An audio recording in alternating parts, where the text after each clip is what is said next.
Magandang umaga po ng pagsamba sa Panginoon mga kapatid dyan po sa Majuro Christian Church.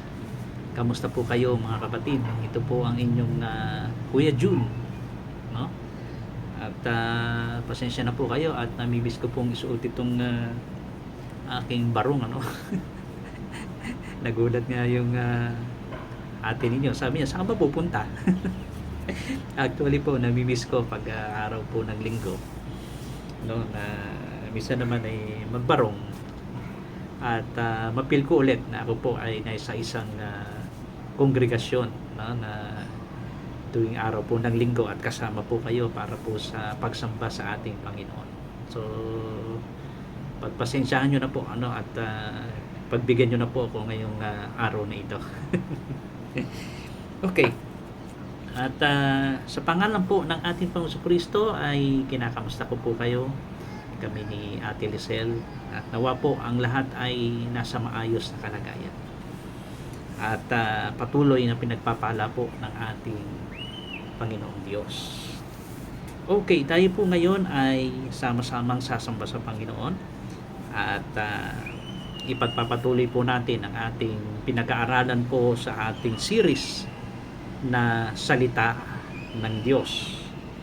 So last Sunday po, no, sa ating pong napag-usapan na sa pag-aaral po ng salita ng Panginoon ay natapos tayo sa word na salita. So ibig sabihin po ay meron pa tayong ng Diyos. So yung acronym pa, no, ng Diyos yung pang ating kukunin, pero natapos po tayo sa salita. S stand for sagradong kasulatan na nakita natin sa 2 Timothy 3:16. A, sa autentikong tinig ng Diyos sa Hebrews 4:12. L, liwanag sa dilim, Psalms 119 verse 105. I, inspirasyon ng Espiritu sa 2 Peter chapter 1 verse 21. Letter T, tunay na katotohanan, John 13:17. At nahinto po tayo, no, sa A, otoridad na walang hanggan, Matthew 24 verse 35. Nawa po habang inuunti-unti po natin ang salita ng Diyos ay patuloy niya tayong pinagpapala at patuloy na nakikita natin ang kahalagahan po ng salita ng Diyos sa buhay ng mga sumusunod kay Kristo. No, yung meron tayong pananabik na laging matinig ang kanyang tinig sa pamagitan ng kanyang salita sa ating pagbasa, pag-aaral, pagsasapulo, pagbubulay ng kanyang mga salita. At tayo po ngayon ay dadako sa letter N, no, sa acronym ng letter N. Kamusta po ang pagbabasa po ninyo ng Biblia, no? Sana po ay patuloy po kayo nagbabasa ng Biblia na salita ng Panginoon. At inuulit ko po, meron na po akong 12 kopya po ng Biblia gaya po nitong aking ginagamit ngayon na binabasa. Okay? Nandun po siya sa Pilipinas. So loobin ng Panginoon kung meron po sanang makapagdadala noon papunta po ng Marshall Island, sana po ay ipaalam po ninyo, no, at atin pong ipadadala sa kanya upang madala po dyan sa Majuro Christian Church. At yung mga wala po at may gustong magkaroon po ng kopya ng Biblia na ganitong klase ay magkaroon po sila. Ipaalam nyo lamang po kung ilan po kayo, at siyempre ang pinakamahalaga yung may magdadala. No? Meron nga tayong makuha ang Biblia pero wala po makapagdadala, ay sayang naman po yun, no?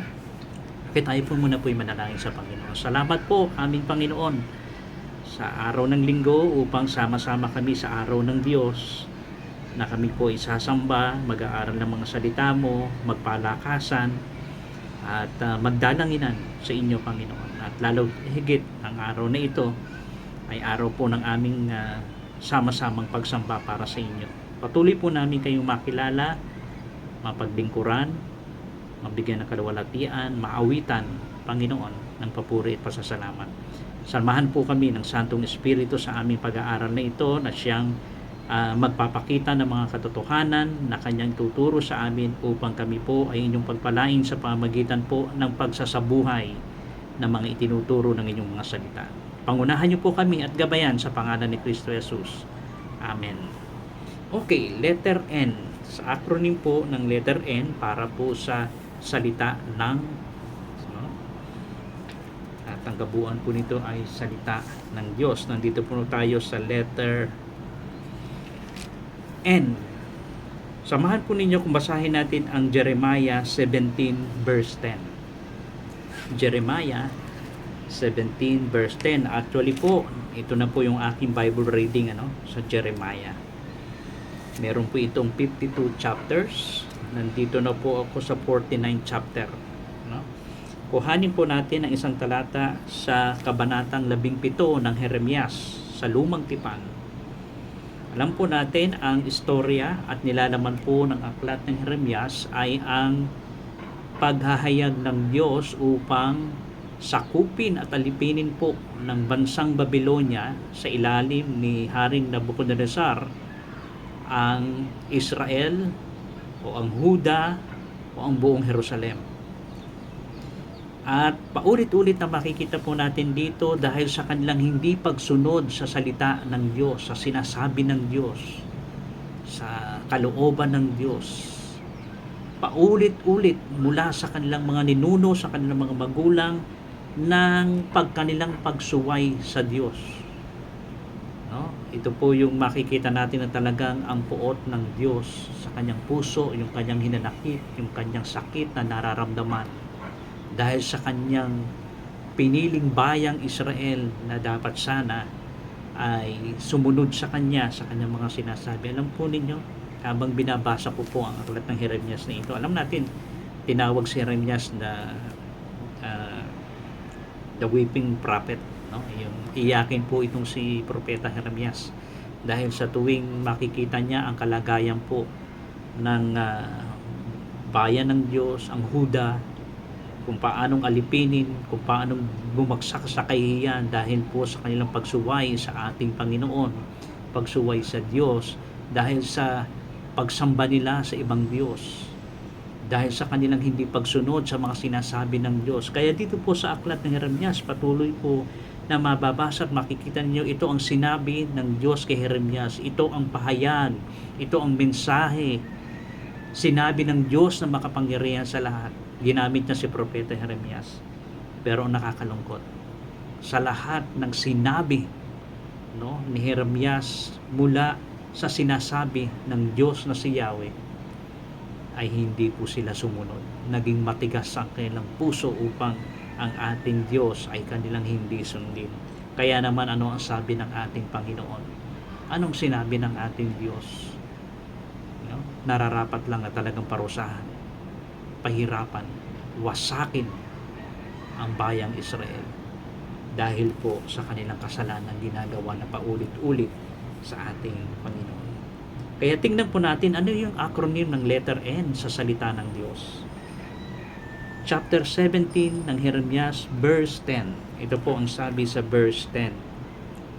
O ilagay na natin yung verse 9, sama na po natin. Verse 9. Sino ang makakaunawa sa puso ng tao? Ito'y mandaraya at walang katulad. Wala nang lunas ang kanyang kabulukan. Verse 10. Ito po yung ating talata. Akong si Yahweh ang sumisiyasat sa isip at sumasaliksik sa puso ng mga tao. Ginagantimpalaan ko ang bawat isa ayon sa kanyang pamumuhay at ginagantimpalaan ayon sa kanyang ginagawa. Ang Diyos ang magpala ng kanyang mga salita. Ano yung acronym ng letter N para sa salita ng Diyos? Ang makikita po natin dito sa talatang ito ay N stands for nagsisiwalat ng lihim ng puso.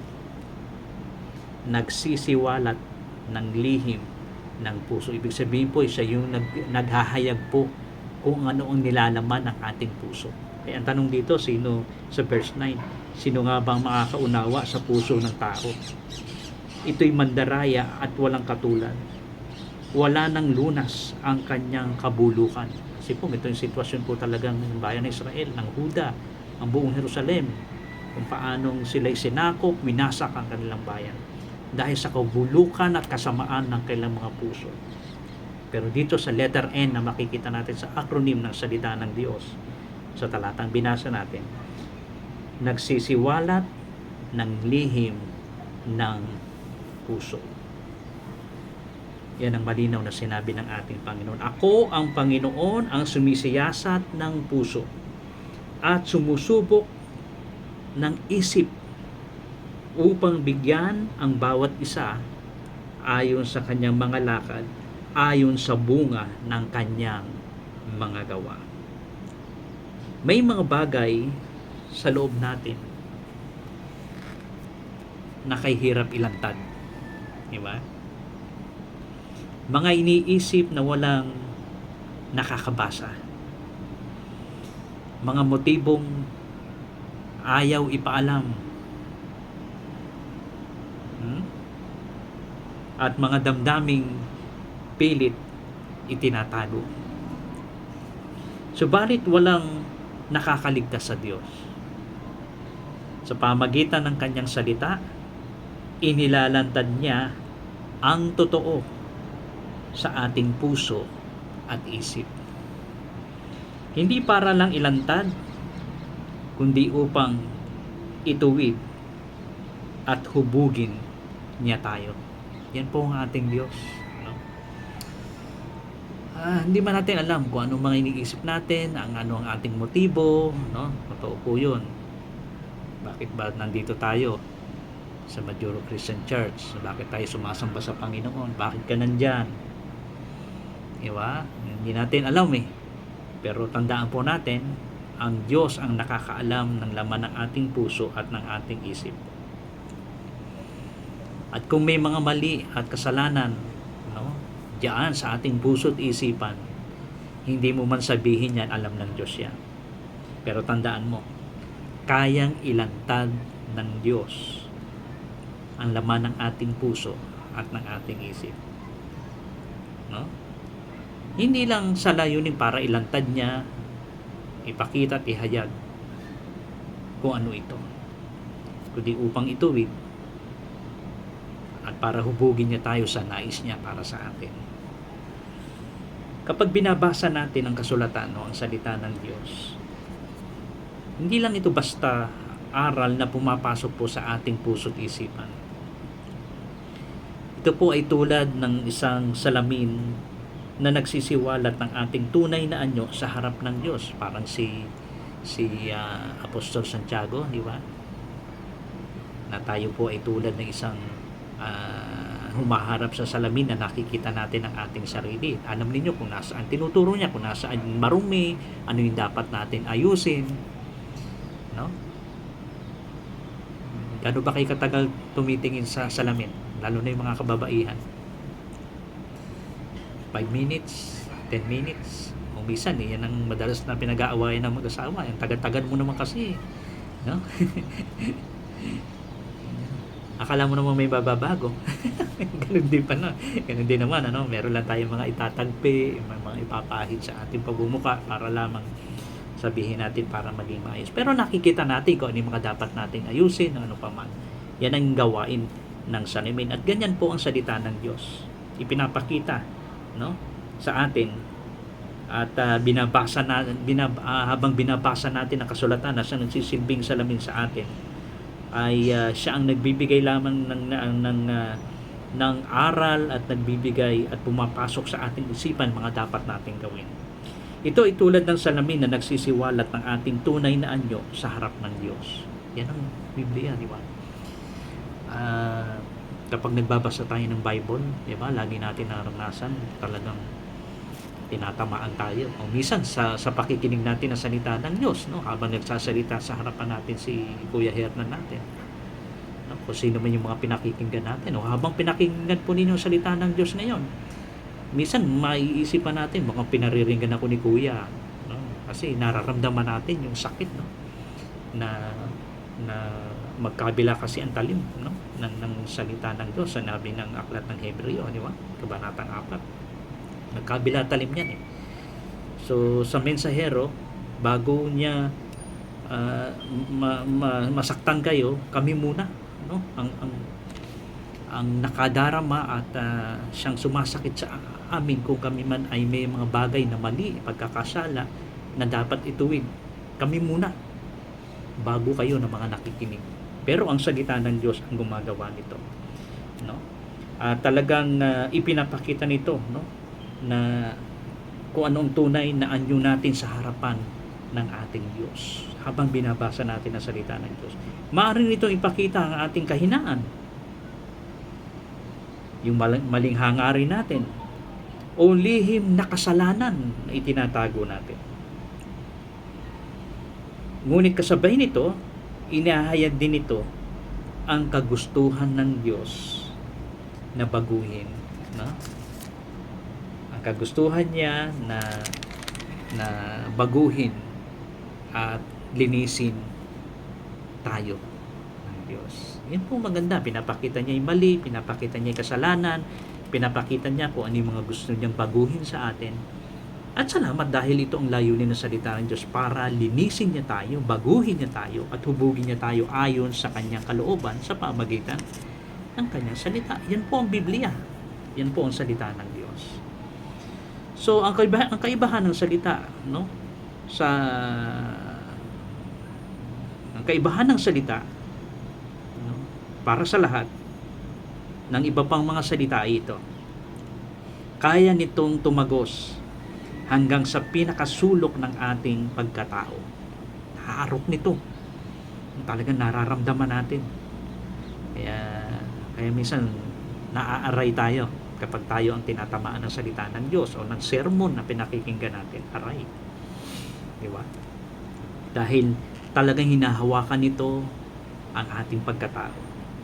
Kaya nitong hipuin ang konsensya at pukawin ang natutulog na pananampalataya natin sa Diyos. No? Sa sandaling maunawaan natin, buksan ng salita ng Diyos ang ating kaisipan, ang ating puso, para maunawaan natin ang salita ng Diyos. Ito ang pupukaw upang ang natutulog na pananampalataya ay mabuhay. Bakit ka sumampalataya sa Panginoon? Dahil ba special ka? Dahil may kakayahang kang gawin ito? Tandaan po natin, ano? Kundi dahil sa kilos ng Banal na Espiritu at sa salita niya, para gisingin at pukawin ang ating kaisipan at ating puso na makita ang ating mga sarili sa ating pangangailangan kay Kristo, hindi natin siya makikilala. Hindi tayo magtitiwala sa Kanya. Pero salamat, dahil sa kilos ng Banal na Espiritu, sa kilos ng Kanyang mga salita, gigisingin niya ang pananampalataya na kinakailangan natin para sa Panginoong Jesucristo. Okay? At buksan ang ating mga mata sa kung sino tayo sa harap ng Diyos. At kapag hinayaan natin gawin ito ng salita ng Diyos, magiging totoo at malaya ang ating paglakad sa ating Diyos. Kaya salamat sa salita ng Panginoon na siyang nagligtas sa atin, siyang gumising sa ating puso't isipan na natutulog, nagpakita ng ating kalagayan sa harapan ng Diyos na wala tayong magagawa para iligtas natin ang ating mga sarili, at nandiyan ang ating Panginoong Jesucristo na dapat natin sampalatayanan. Ang salita ng Diyos, ang Banal na Espiritu ang naging dahilan upang tayo po ay magtiwala sa Kanya. Ganito kapangyarihan ang salita ng Diyos. Naaarok niya ang pangailangan ng ating puso, mga lihim ay talagang inilalantad niya. Ganito makapangyarihan ang salita ng Diyos. Kaya nagpapasalamat tayo sa salita ng Diyos na talagang isang buhay na salita ng Diyos na gumagawa sa ating mga puso upang tayo ay magtiwala sa ating Diyos. Kaya yan po ang letter N, no? Nagsisiwalat ng lihim ng puso. So, gaya po ng ating ginagawa, bigyan po kayo ng mga dapat natin pagnilayan, bulay-bulayin para sa ating pong pinag-usapan na ito. Ito po'y 3 lamang Tanungin natin ating mga sarili para sa paglalapat po sa ating pinag-aralan. Number 1, hinahayaan ko ba ang Diyos na saliksikin ang aking puso sa pamagitan ng kanyang salita? Kahit mahirap tanggapin ang kanyang ipinapakita. Yan po ba yung ating nagiging ugali at attitude? Hinahayaan po ba natin, no, na ang Diyos na siyang sumaliksik, no, sa ating puso, no, sumiyasat sa ating puso, no, sa pamagitan ng kanyang salita, kahit ito po ay masakit para sa atin, mahirap para sa atin, at mahirap tanggapin ang pinapakita niya, pero nandyan tayo na nagnanais na saliksikin tayo ng Diyos ng kanyang salita, at ito ay hayaan natin na siyang gumawa sa ating buhay. O ikaw yung ayaw mong tanggapin kung anong pagsisiyasat ang ginawa ng Diyos para sa atin. Hindi po sana ganoon, no? Maging handa po tayo sa pagbabasa, pag-aaral ng salita ng Diyos, na laging ang dalangin natin sa Panginoon na saliksikin nito ang ating puso, ang ating isip, ang ating buhay.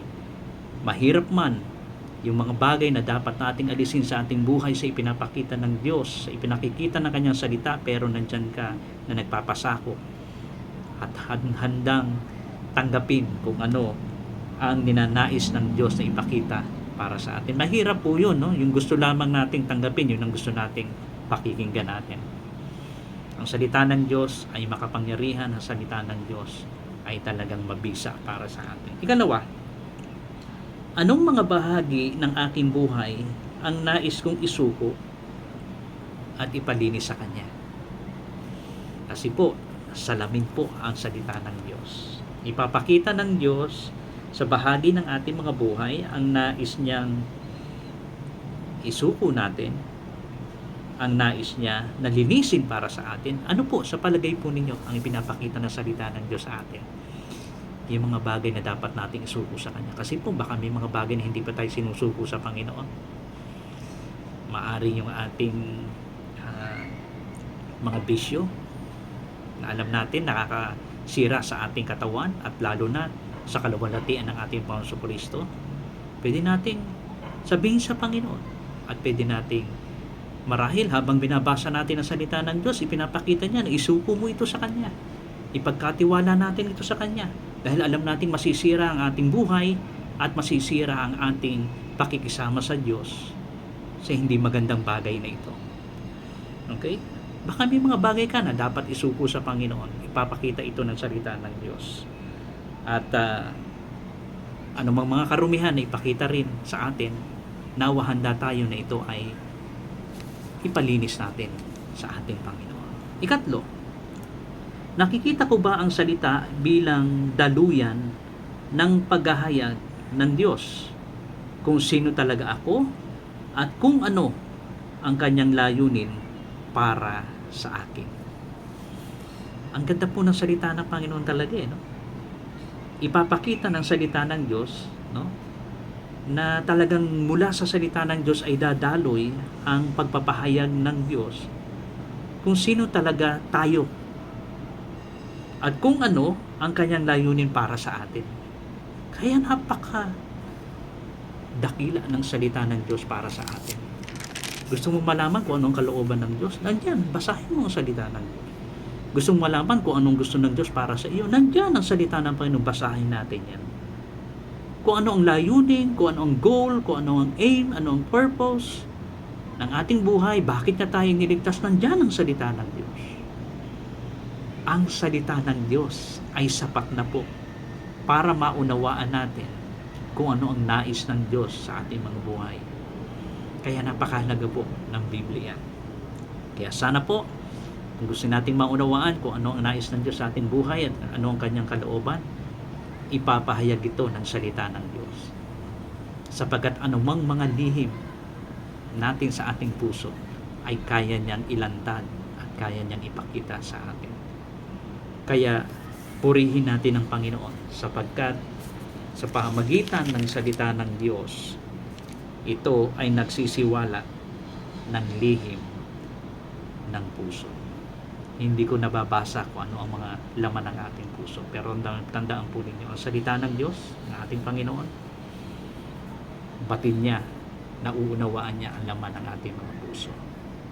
So pagpalain po ng Diyos ang kanyang mga salita. Yan po yung acronym ng letter N, no? Nagsisiwalat ng lihim ng puso. At nawa po, alam kong meron kayong pag-uusap pa tungkol dito. Marahil pwede kayong pumokus dun sa tatlong mga dapat nating pagnilay-nilayan. Yung tatlo na yon na pwede nyong balik-balikan at magkaroon tayo ng pag-uusap, ma-encourage ang bawat isa, pwedeng sabihin kung ano po yung mga kasagutan po ninyo para ang bawat isa po ay palakasin ang salita ng Diyos. Nawa po, gaya ng aking paanyaya sa inyo, huwag nyong kakalimutan na basahin, pag-aralan, pakinggan at naisin na basahin po at maunawaan ang kanyang mga salita, sapagkat Biblia lamang po ay sapat na para sa atin upang maunawaan kung ano ang kalooban ng Diyos para sa ating buhay. Ipapahayag po ito ng Diyos. At anumang lihim na mula sa ating mga puso ay kayang ilantad ng salita ng Diyos. Sana po ay meron tayong pusong mapagkumbaba kung ano man yung mga gustong ipahayag ng Diyos, kung ano tayo, kung ano ang gustong layunin ng Diyos para sa atin, ay handa tayo na ito ay tanggapin at isuko sa Panginoon kung ano man ang mga bagay na dapat nating isuko para sa Kanya. Nawa po ang lahat ay pinagpala ng salita ng Diyos. Patuloy po kayong mag-iingat, patuloy po tayong magdalangin sa Panginoon. Maraming salamat sa patuloy po ninyong suporta sa Majuro Christian Church. At napakalaking bagay po panalangin po ninyo upang ang gawain ng Majuro Christian Church ay mas lalo pang lumago at maraming makakilala sa Panginoon at marami po tayong makasama sa pagpupuri at pagsamba para sa ating dakilang Diyos. So wala pong iba kundi ang ating Panginoon Kristo. Tayo po'y madalangin. Salamat po Panginoon sa aming pong pinag-usapan. Nawa po kayo ang mabigyan namin ng kaluwalhatian bilang paglalapat. Pahalagahan po namin sa aming mga buhay ang inyong mga salita. Basahin, pagbulayan, pag-aralan at kabisahin, Panginoon. At nawa ang salita mo ay maging buhay po namin. At dito namin mauunawaan kung anong layunin at anong nais mo sa aming mga buhay. At ano ang mga bagay na dapat namin isuko para sa inyo. Maraming salamat. Pagpalain ko ninyo mga kapatid sa Majuro Christian Church, ang bawat pamilya, ang bawat trabaho, ang bawat isa, malayo man ang kanilang mga pamilya, patuloy mo silang ingatan at kayo ang patuloy na maglaan ng kanilang mga pangailangan. Maraming salamat po. Nawa po ang kaluwalhatian ay patuloy na maibigay namin sa aming Panginoon Kristo. Salamat po sa lahat ng pagpapala at biyaya po ninyo sa aming buhay, sa matamis sa pangalan ni Kristo Jesus. Amen. Maraming salamat po. Mag-iingat po kayo mga kapatid. God bless po para sa inyong lahat.